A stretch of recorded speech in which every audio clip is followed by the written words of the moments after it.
So we had read the first 7 sections, 7 paragraphs of this lesson, and we are going to read paragraph number 8 today. So we have already covered 12 short questions in the last two videos, and today we will be doing the remaining short questions as well as the remaining lesson. So बाकी जो lesson बच गया वो करने जा रहे हैं. पहले दो वीडियोस में हमने जो स्टोरी पढ़ी है, हाफ स्टोरी हम पढ़ चुके हैं कि कैसे the swallow helped the happy Prince, and they both together helped two people. One was a seamstress and the other one was a playwright. So दोनों की उन्होंने मदद की. So अपने उसने जो स्फोर्ड हिल्ट में जो उसके ज्यूल लगा हुआ था, रूबी लगा हुआ था, वो सीमस्ट्रेस को दे दिया. And one of his eyes जो थी उसकी जो सफ़ायर था, सो वो प्ले राइट को दे दिए. और उसके बाद आगे क्या होता है, that's what we are going to read now. So let's C.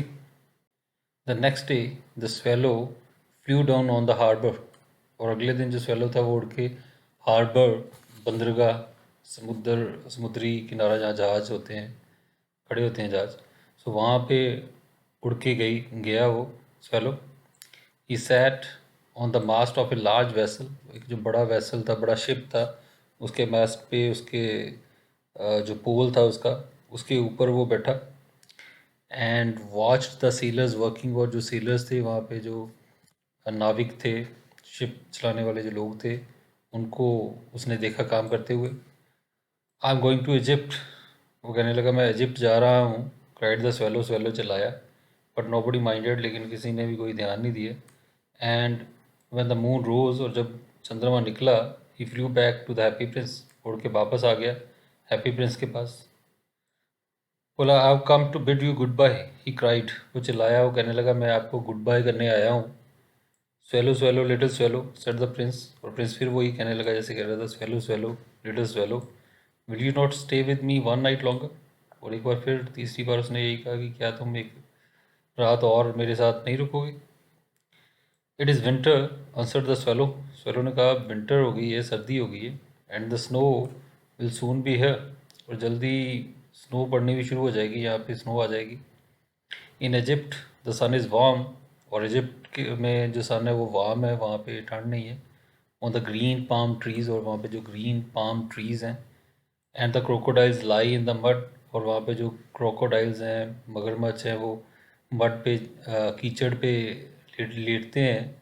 And look lazily about them. आसपास बड़ा लेजीली देखते हैं, सुस्ताते हैं. सोचने का वहाँ पे बड़ा आराम है, बड़ा अच्छा एटमॉस्फेयर है वहाँ पे इजिप्ट में. तो यहाँ पे तो अभी ठंड होनी शुरू हो जाएगी, तो मैंने जाना है Egypt. In the square blow. और उसने कहा जो नीचे स्क्वेयर है, नीचे जो चौराहा है, said the happy Prince. Happy Prince ने कहा there stands a little match girl.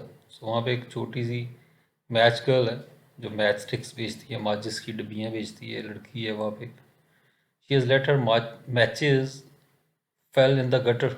उसके जो मैचेस हैं, उसके जो माचिस की तीलियाँ हैं, जो वो गटर में उसकी गिर गई हैं, नाली में गिर गई हैं. And they are all spoiled. और सारी ख़राब हो गई हैं वो माचिस की डब्बियाँ.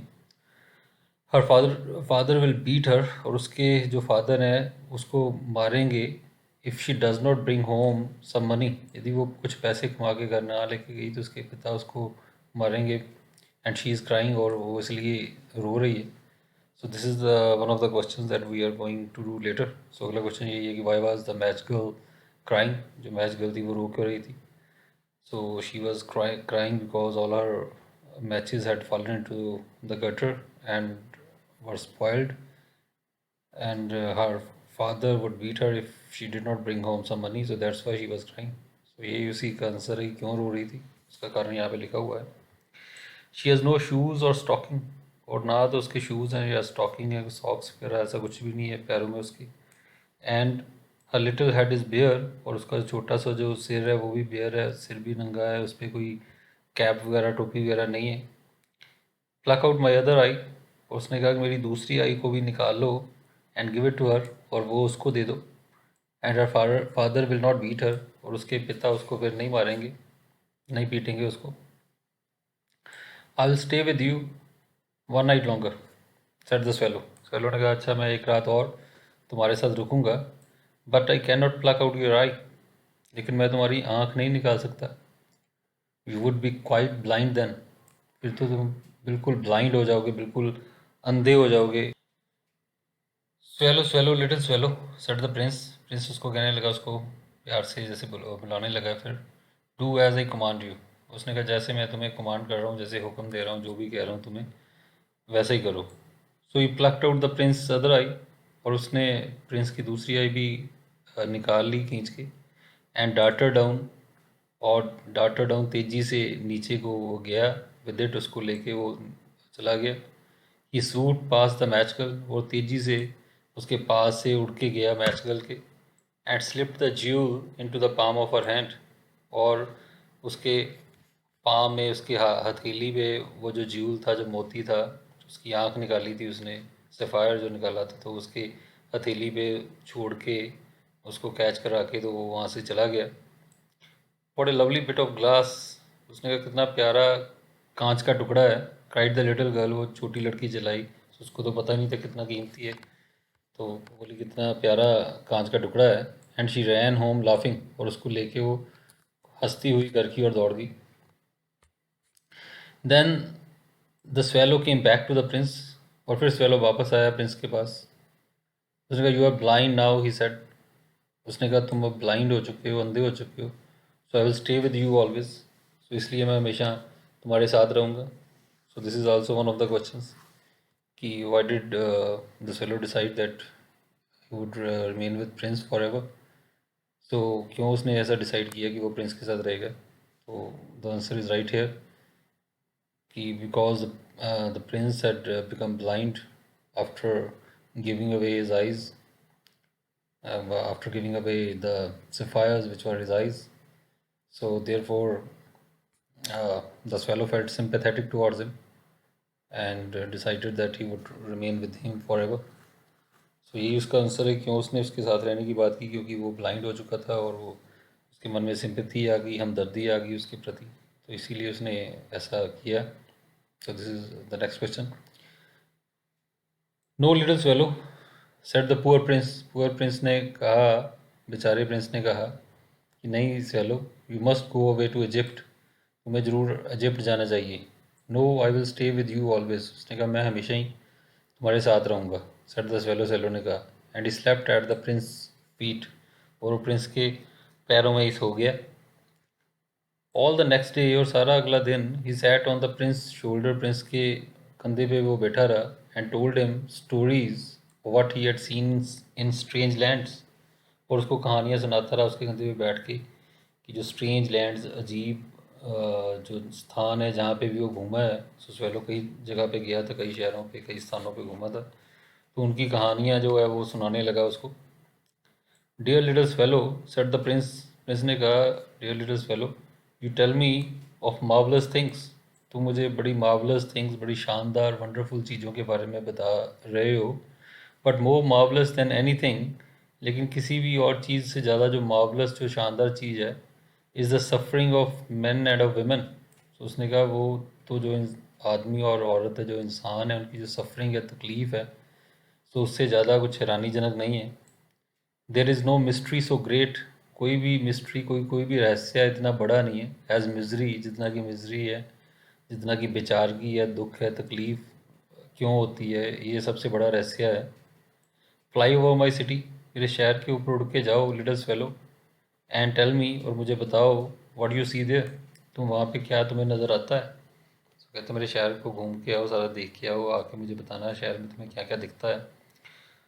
So the swallow flu over the great city, और इसलिए जो स्वेलो था वो जो ग्रेट सिटी के ऊपर उड़ के गया।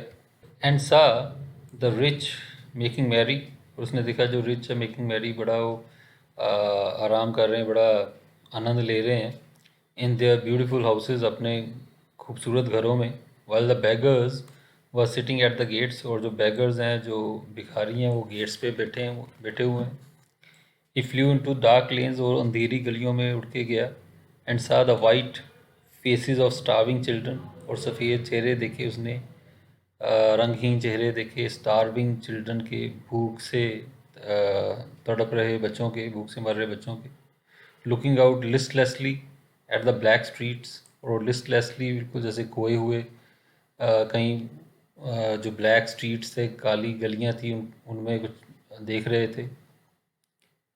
Under the archway of the bridge, और जो आर्चवे ऑफ द ब्रिज था, पुल के नीचे गोल कर्व्ड जो पैसेज होता है, two little boys were lying in each others arms, और नीचे उसके पुल के नीचे दो छोटे छोटे लड़के एक दूसरे की बाहों में लेटे हुए थे, to try and keep themselves warm, ताकि एक दूसरे को वो वार्म रख सकें, ठंड में ऊपर लेने के लिए कुछ नहीं था, तो एक दूसरे के साथ सट के लेटे हुए थे।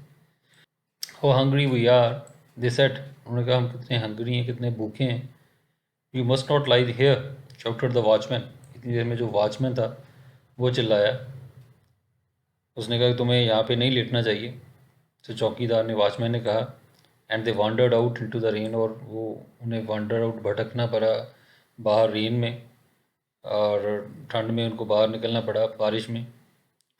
देन ही फ्लू बैक, फिर वो वापस उठ के आया, and told the Prince what he had seen, और आगे बताया प्रिंस को कि उसने क्या देखा है। I am covered with fine gold, said the prince, prince ने कहा मैं शुद्ध सोना जो है, खरा सोना मेरे ऊपर लगा हुआ है। You must take it off leaf by leaf, so एक एक पत्ता करके, उसका एक एक टुकड़ा करके तुम उसको उसको उतारो, and give it to the poor, और पुअर को दो, जो गरीब हैं उनको दे दो उतार के। द लिविंग ऑलवेज थिंक, और ये जो लिविंग लोग हैं, जो जीवित लोग हैं, हमेशा ये सोचते हैं, that gold can make them happy, that gold can make them happy, तो यही सोचते हैं कि जो गोल्ड है, सोना, उनको खुश रख सकता है। और अगेन एक आयरॉनिकल सा ये उस कमेंट उसने किया कि अमीर लोग जो जो इंसान है जो भी, तो वो यही सोचते हैं कि जो सोना है उनको खुश रख सकता है, और यही मटीरियलिस्टिक विचारधारा होती है इंसानों की। Leaf after leaf of the fine gold, और एक एक जो लीफ, एक एक जो पत्ता था फाइन गोल्ड का, एक एक जो टुकड़ा था सोने का, the swallow picked off, swallow ने वहाँ से पिक किया उसकी बॉडी से, till the happy prince looked quite dull and grey, और एक एक करके उसने ऐसे बांट दिया कि जब तक वो बिल्कुल डल और ग्रे सा, बिल्कुल रंगहीन और बुझा बुझा सा लगने लगा, उसकी जो खूबसूरती थी वो पूरी तरह से ख़त्म हो गई। Leaf after leaf of the fine gold, और एक एक लीफ जो उसने उतारा फाइन गोल्ड का, he brought to the poor, वो गरीबों के पास लेके गया। And the children's faces grew rosier, और बच्चों के चेहरे रोजियर हो गए, लाल हो गए खुशी से। एंड दे लाफ्ड, और वो हंसे, and played in the street, street में, गलियों में, सड़कों पे खेलने लगे। We are bread now, they cried, वो चिल्लाने लगे कि हमारे पास ब्रेड है, हमारे पास रोटी है खाने को। देन द स्नो केम, और फिर snow I, and after the snow came the Frost, और स्नो के बाद फ्रॉस्ट आई, तो जो थिक स्नो होती है जैसे। The streets looked as if they were made of silver, ऐसे ही लगने लगा कि जो स्ट्रीट्स हैं, जो सड़कें हैं, वो सिल्वर की बनी हुई हैं, जैसे मतलब सारा कुछ वाइट वाइट हो गया, स्नो के साथ सारा कवर्ड हो गया। एवरीबडी वेंट अबाउट इन फर्स, सभी ने अपने फर्स डालिए, अपने सर्दियों वाले फर वाले कपड़े डालिए। एंड द लिटिल बॉयज़ वोर स्कारलेट कैप्स, और जो छोटे लड़के थे उन्होंने स्कारलेट कैप्स जो होती हैं नीचे तक जो झुकी हुई, तो वो उन्होंने पहन ली। And skated on the ice, और आइस के ऊपर स्केट करने लगे वो। The poor little swallow grew colder and colder, और वो जो बेचारा लिटिल स्वेलो था वो ठंडा पड़ता गया उसका शरीर। But he would not leave the Prince, लेकिन वो प्रिंस को छोड़ के जाने को तैयार नहीं था। He loved him too well, वो उसको बहुत ज़्यादा प्यार करता था। He picked up crumbs outside the baker's door, और बेकर के जो बेकरी थी उसके दरवाजे के बाहर जो क्रम्स, जो ब्रेड वगैरह के टुकड़े होते थे, तो वो उठाता था। When the baker was not looking, जब बेकर देख नहीं रहा होता था, बेकर का ध्यान कहीं और होता था, तो वो टुकड़े उठाता था। And try to keep himself warm, और अपने आप को वार्म रखने का, अपने आप को गर्म रखने की कोशिश करता था। बाय फ्लैपिंग हिज विंग्स, अपने पंखों को ज़ोर ज़ोर से हिला के अपनी बॉडी को गर्म रखने की कोशिश करता था वो। So here is another question कि how did the swallow keep himself warm, swallow ने अपने आप को वार्म कैसे रखा ठंड में। सो हियर इज़ आंसर कि उसने he picked up crumbs outside the baker's door, एक तो खाने के लिए वो बेकर के डोर से क्रम्स उठाता था when the baker was not looking. And he try to keep himself warm by flapping his wings, so अपने विंग्स फ्लैप करके वो अपने आप को वार्म रखने की कोशिश करता था। अपने पंखों को फड़फड़ा के अपने आप को वार्म रखता था। But at last he knew, लेकिन आखिरकार वो जानता था that he was going to die, कि वो मरने जा रहा है। ही had just enough strength to fly up to the prince's shoulder once more। बस इतनी की ताकत उसमें बची थी कि वो एक बार आखिरी बार प्रिंस के शोल्डर तक, उसके कंधे तक जाए एक बार। गुड बाय डियर प्रिंस, उसने कहा प्यारे प्रिंस गुड बाय। ही मरमर्ड, उसने मरमर किया, बुदबुदाया मुंह में, जैसे हल्की आवाज़ में बोला, विल यू लेट मी किस योर हैंड, क्या तुम मुझे अपने हाथ को किस करने दोगे। I am glad that you are going to Egypt at last little swallow. उसने कहा मुझे खुशी है कि तुम आखिरकार इजिप्ट जा रहे हो लिटिल स्वेलो। तो जो प्रिंस था वो तो अंधा था, उसको कुछ दिखता भी नहीं था, उसकी आईज़ जो थी वो दे चुका था। तो उसने सोचा शायद ये मुझे गुड बाय कहने के लिए आया है। सेड द प्रिंस, प्रिंस ने कहा, you have stayed too long here, तुम काफ़ी ज़्यादा देर तक यहाँ रुक चुके हो। बट यू मस्ट किस मी ऑन द लिप्स, लेकिन मेरे लिप्स पे किस करो, फॉर आई लव यू, मैं तुम्हें प्यार करता हूँ। It is not to Egypt that I am going, said the swallow. Swallow ने कहा मैं इजिप्ट नहीं जा रहा हूँ, I am going to the house of death, मैं तो मौत के घर जा रहा हूँ। Death is the brother of sleep, जो मौत है वो नींद की का भाई है। इज़ ही नॉट, क्या ऐसा नहीं है। And he kissed the happy Prince on the lips, और उसने उसके लिप्स पे उसको किस किया। And fell down dead eight his feet, और किस करके मर के उसके पैरों पे गिर गया। साथ ही उसकी जान चली गई और वो मर गया, उसके पैरों पे गिर गया। At that moment A curious crack sounded inside the statue, और उसी क्षण एक क्यूरियस, बड़ा अजीब सा एक क्रैक, जैसे कोई चीज़ टूटती है इस तरह की आवाज़ सुनाई दी स्टैचू के अंदर से। As if something had broken, जैसे कि कुछ टूट गया हो अंदर। The fact is that the leaden heart, उसका फैक्ट लेकिन ये है, सच्चाई ये है कि जो उसका लेडन हार्ट है, जो मेटल का बना हुआ, लेड का, धातु का बना हुआ जो उसका दिल था, had snap right into two, वो बिल्कुल टूट के उसके दो टुकड़े हो गए थे। It suddenly was dreadfully hard frost, और ये बड़ी ड्रेडफुली भयानक हार्ड फ्रॉस्ट थी, ठंड, बहुत तेज बर्फ़ वाली ठंड थी। कैसे, हालांकि उसका लेड का बना हुआ हार्ट था, धातु का बना हुआ, कोई ह्यूमन हार्ट नहीं था, लेकिन वो भी टूट गया। उसने कहा कि इवन स्टैचू का भी कैसे फील उसको हो रहा था उसकी मौत के बाद। अर्ली द नेक्स्ट मॉर्निंग, और अगली सुबह को, the mayor was walking in the square, जो मेयर था, जो म्यूनिसिपल कमेटी का कह लो हेड जो होता है ऐसे, तो वो वहाँ चौराहे से जा रहा था, below in company with the town councillors, और उसके साथ साथ जो शहर के काउंसलर्स थे, जो नगर पालिका के अधिकारी थे, पार्षद थे। As a pass the column, जब वो कॉलम के पास से गुजरे, उस स्टैचू के पास से, पिलर के पास से गुजरे, he looked up at the statue, और उसने स्टैचू को देखा। Dear me, how shabby the happy prince looks, he said, उसने कहा देखो ये कितना शैबी, कितना डर्टी, कितना गंदा लग रहा है ये हैप्पी प्रिंस। उसने ये कहा, how shabby indeed, cried the town councillors, और जो टाउन काउंसलर्स थे, जो पार्षद थे, वो भी उसके साथ चिल्लाए। वो कहते हैं हाँ कितना गंदा लग रहा है। वो always agreed with the mayor, जो कि हमेशा मेयर के साथ एग्री करते थे, तो उसके चापलूस थे मेयर की, सो जो भी कहता था उसको सहमति करते थे उसके साथ। And they went up to look at it, और वो आगे गए उसको देखने के लिए। The ruby has fallen out of his sword, उसने कहा रूबी इसकी स्वॉर्ड से गिर चुका है।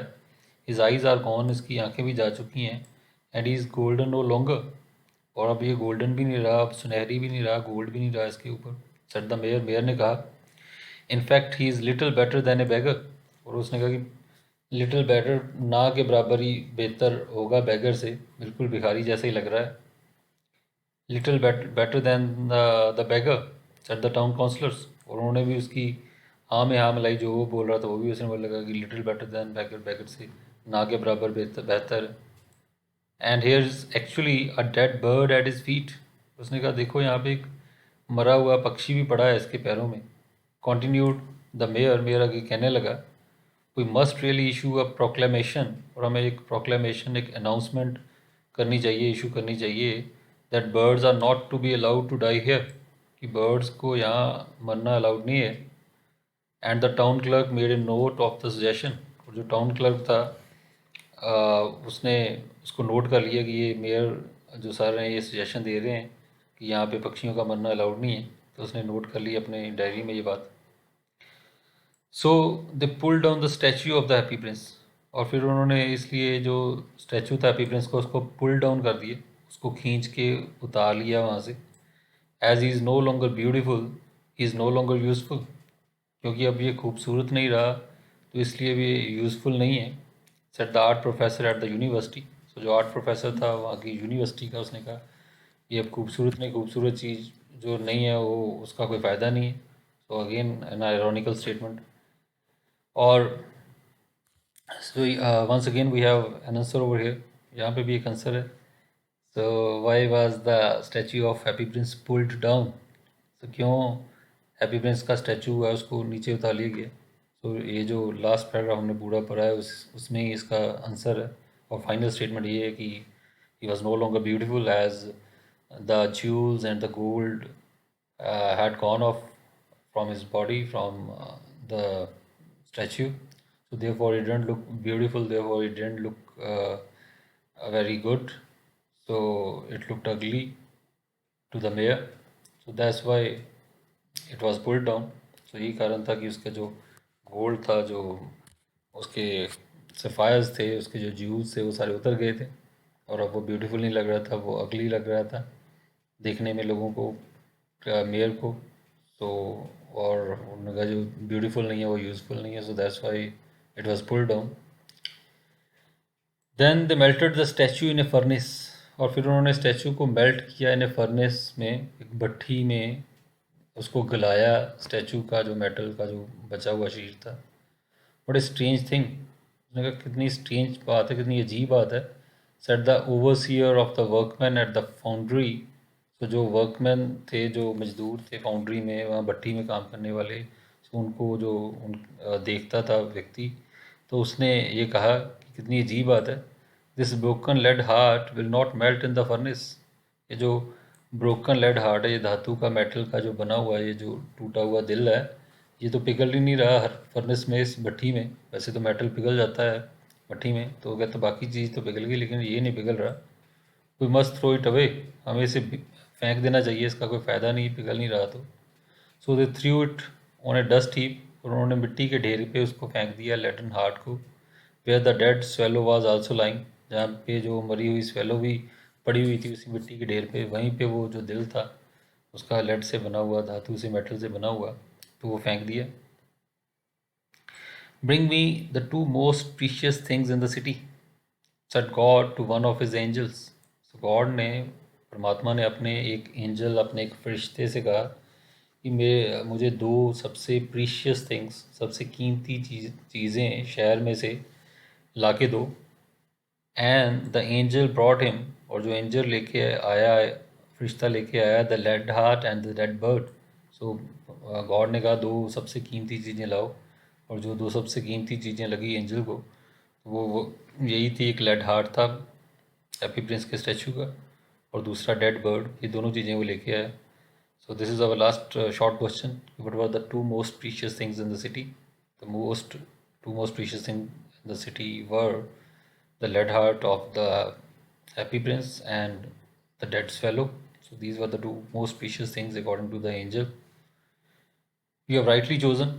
उसने कहा तुमने सही चूज़ किया है, सेट गॉड, गॉड ने कहा, for in my garden of paradise, की ये जो मेरा गार्डन ऑफ पैराडाइज है, स्वर्ग का जो गार्डन है, स्वर्ग का बाग है, this little bird shall sing for ever, यहाँ पे इस स्वर्ग में ये जो छोटा पक्षी है हमेशा गाएगा, evermore, and in my city of gold, और जो मेरा सुनहरी शहर है, गोल्ड का शहर है, the happy prince shall praise me, तो वहाँ पे रह के जो हैप्पी प्रिंस है ये मुझे प्रेज़ करेगा, मेरी तारीफ़ करेगा।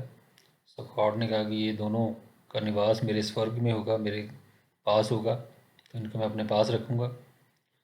सो that's what the story is written by Oscar Wilde. Oscar Wilde बहुत ही फेमस राइटर हुए हैं, बहुत सी लिटरेचर उन्होंने लिखा हुआ है, और again it is a very interesting story giving a very very important message, and there is irony at some places.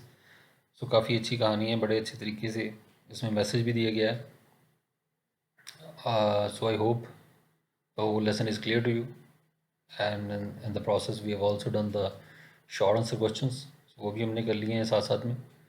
So I don't think it would be much of a problem for you to answer the questions. Okay, thank you.